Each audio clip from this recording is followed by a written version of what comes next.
आज सुबह 11 बजे शाहरुख खान के बेटे आर्यन खान की जमानत याचिका पर सुनवाई होनी है। क्रूज ड्रग्स पार्टी केस में शाहरुख खान के बेटे आर्यन समेत सभी 8 आरोपियों को 14 दिन की न्यायिक हिरासत में भेज दिया गया। आर्यन की रात एनसीबी दफ्तर में बीती। कोविड-19 की जांच रिपोर्ट न होने के कारण उन्हें आर्थर रोड जेल नहीं भेजा गया। मुंबई के मेट्रोपॉलिटन कोर्ट में इस मामले की सुनवाई हुई। एनसीबी ने 11 अक्टूबर तक सभी आरोपियों की कस्टडी मांगी थी, लेकिन अदालत ने अनुमति नहीं दी। फैसले के बाद आर्यन के वकील सतीश मान शिंदे ने कोर्ट से जमानत याचिका पर भी सुनवाई करने की अपील की।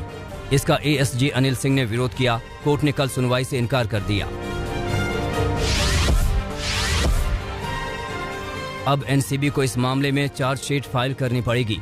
चार्जशीट में एनसीबी ने आर्यन खान पर जो आरोप लगाए हैं उसका जिक्र करना होगा। एनसीबी का आरोप है कि आर्यन खान ने ड्रग्स लिया और ड्रग्स खरीदी भी है। एनसीबी ने अदालत में खुद कहा कि आर्यन खान के पास कुछ मिला ही नहीं, बाकी लोगों के पास नॉन कमर्शियल क्वांटिटी में ड्रग्स मिला है। देश में कोरोना को लेकर चुनौतियां अभी खत्म नहीं हुई हैं। स्वास्थ्य मंत्रालय का कहना है कि केरल, महाराष्ट्र, तमिलनाडु, मिजोरम और कर्नाटक ऐसे 5 राज्य हैं जहां 10,000 से अधिक कोरोना के एक्टिव मामले हैं। वहीं सरकार ने दावा किया कि तीसरी लहर को देखते हुए करीब 5 लाख ऑक्सीजन बेड तैयार कर लिए गए हैं। इसी तरह 1,35,000 आईसीयू बेड तैयार किए गए हैं। केंद्रीय गृह मंत्रालय 15 अक्टूबर से भारत आने वाले विदेशी पर्यटकों के लिए टूरिस्ट वीजा जारी करेगा। ये सुविधा चार्टर्ड विमान से आने वाले विदेशी पर्यटकों के लिए होगी।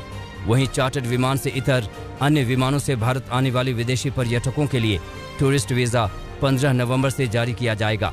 कोरोना महामारी के चलते बीते साल विदेशी नागरिकों को जारी किए गए वीजा निरस्त कर दिए गए थे।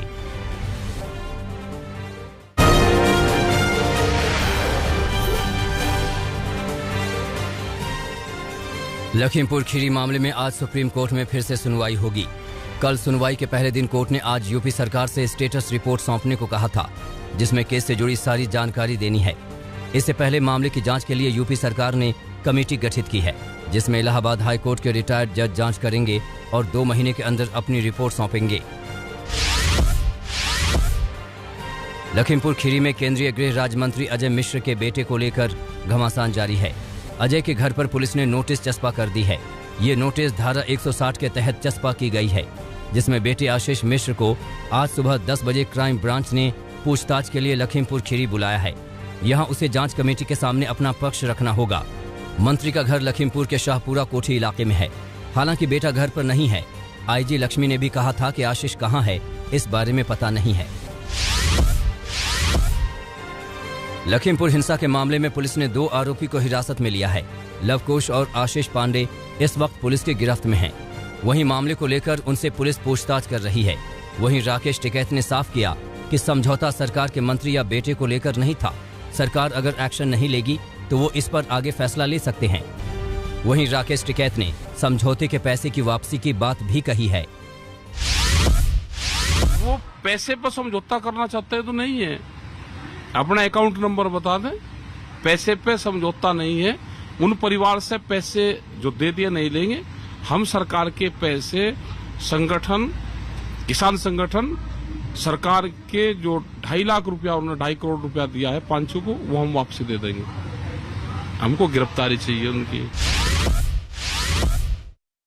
लखीमपुर खीरी जा रहे पंजाब कांग्रेस अध्यक्ष नवजोत सिंह सिद्धू को यूपी बॉर्डर पर सहारनपुर में पुलिस ने हिरासत में ले लिया था। इस पर नाराज कांग्रेसियों ने यूपी पुलिस का पहला बैरिकेड तोड़ दिया। इसके बाद पुलिस ने सिद्धू और उनके साथ गए मंत्री अमरिंदर सिंह, राजा वड़िंग, विजयेंद्र सिंगला, गुरकीरत कोटली समेत 4 विधायकों को हिरासत में लिया था। इसके बाद सभी करीब 5 घंटे तक धरने पर बैठे रहे। रात में करीब 6 बजे सभी को पुलिस ने छोड़ दिया, जिसके बाद सिद्धू लखीमपुर खीरी में पीड़ित परिवार से मुलाकात करने पहुंचे।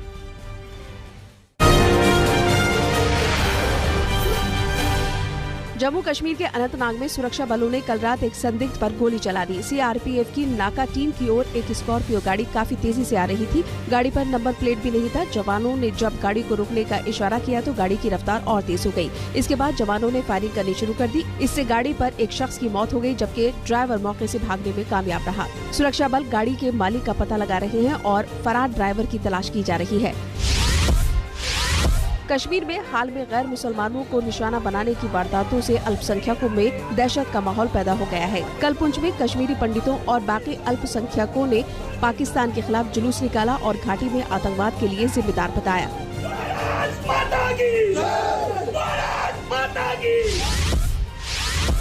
जम्मू में भी कश्मीरी पंडितों ने पाकिस्तान के खिलाफ प्रदर्शन किया और केंद्र सरकार से अल्पसंख्यकों के लिए सुरक्षा की मांग की।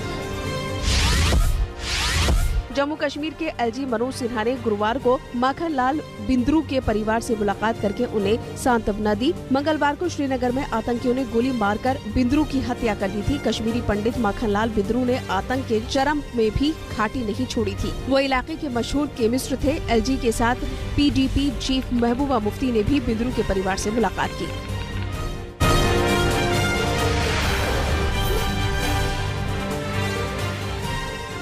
कश्मीर में एक बार फिर से गैर कश्मीरी लोगों को आतंक के निशाना बना रहे हैं।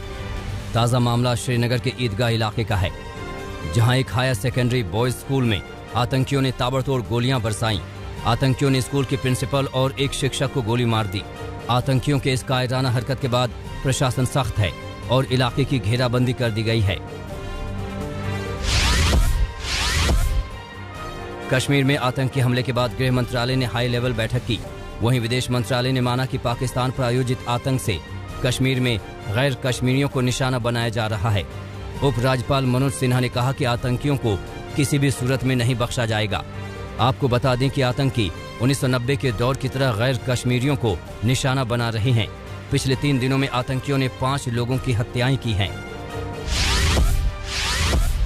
मध्य प्रदेश के आगर मालवा में एक नाबालिग से रेप का मामला सामने आया है। मामला बड़ौद थाना क्षेत्र का है। जानकारी के मुताबिक नाबालिग बच्ची शौच के लिए घर से बाहर गई थी, तभी पड़ोस में रहने वाले शख्स ने उसके साथ जबरदस्ती की। पुलिस ने आरोपी को गिरफ्तार कर लिया है। बिहार के छपरा में रेलवे पुलिस ने ट्रेन की बोगी से भारी मात्रा में गांजा बरामद किया है। जानकारी के मुताबिक जयनगर से अमृतसर जाने वाली 04673 ट्रेन की एसी बोगी में सीट के नीचे गांजा रखा गया था। गांजे को एक ट्रॉली बैग में रखा गया था।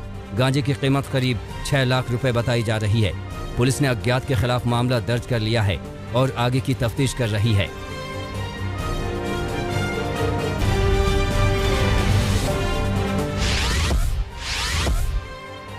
ग्रेटर नोएडा के बीटा 2 थाना क्षेत्र में लिफ्ट देने के बहाने एक शख्स से लूटपाट का मामला सामने आया है। जानकारी के मुताबिक बदमाशों ने एक शख्स को लिफ्ट दी और उसे बंधक बना लिया। बंधक बनाकर पहले उस शख्स को बहुत पीटा, फिर जबरदस्ती उसके अकाउंट से 20,000 रुपए निकलवाए और फरार हो गए। पुलिस आरोपियों की तलाश कर रही है।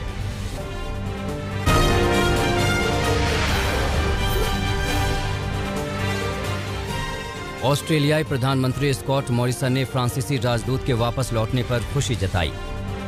कहा, ऑस्ट्रेलिया फ्रांस के रिश्ते किसी कॉन्ट्रैक्ट से कहीं ऊपर हैं। ऑस्ट्रेलिया द्वारा $40 बिलियन की सबमरीन डील को रद्द करने के बाद दोनों देशों के रिश्तों में खटास आई थी।